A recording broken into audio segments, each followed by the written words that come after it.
ఈరోజు సమగ్ర శిక్ష ఉద్యోగులు నిరవధిక దీక్ష చేయడం ఎంతో ఆందోళన కలిగించే విషయం. ఎందుకంటే వాళ్ళు ఎప్పటి నుంచో వాళ్ళు పే స్కేల్ని ఇంప్లిమెంట్ చేయాలని కోరడం అనేది అది సమంజసమైనటువంటి విషయమే. ఇప్పుడే ప్రభుత్వం ఏర్పడినటువంటి ప్రభుత్వం ఏదైతే ఏర్పడ్డదో కాంగ్రెస్ ప్రభుత్వం, అందులో భాగంగానే సమగ్ర శిక్ష ఉద్యోగుల యొక్క ఇచ్చిన మాటని అమలుపరిచే విధంగా ప్రభుత్వం కృషి చేయాలని మా వంతు సమగ్ర శిక్ష ఉద్యోగులకు మద్దతు పలకడం జరుగుతుంది.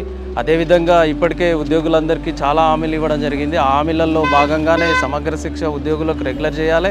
అదేవిధంగా సిపిఎస్ ఉద్యోగులకు కూడా పాత పెన్షన్ విధానాన్ని అమలు చేస్తామని చెప్పడం జరిగింది.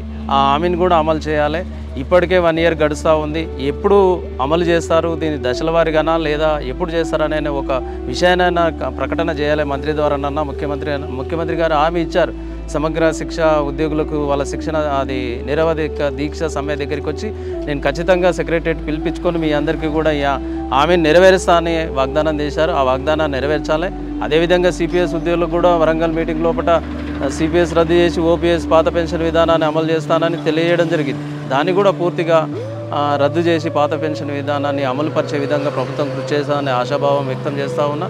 వాస్తవానికి ప్రభుత్వం ఇప్పుడే 1 ఇయర్ అయిపోయింది. అయినా కూడా ఉద్యోగులందరం కూడా ఆశతో ఉన్నాం. దాన్ని నెరవేర్చే దిశగా ప్రభుత్వం ఆలోచిస్తుందని, ఎట్టి పరిస్థితుల్లో చెప్పినటువంటి విషయాలన్నింటినీ కూడా అమలుపరచాలని ఆశాభావం వ్యక్తం చేస్తూ ఉన్నాం. అదేవిధంగా ముఖ్యమంత్రి పైన మాకు సంపూర్ణ నమ్మకం ఉంది.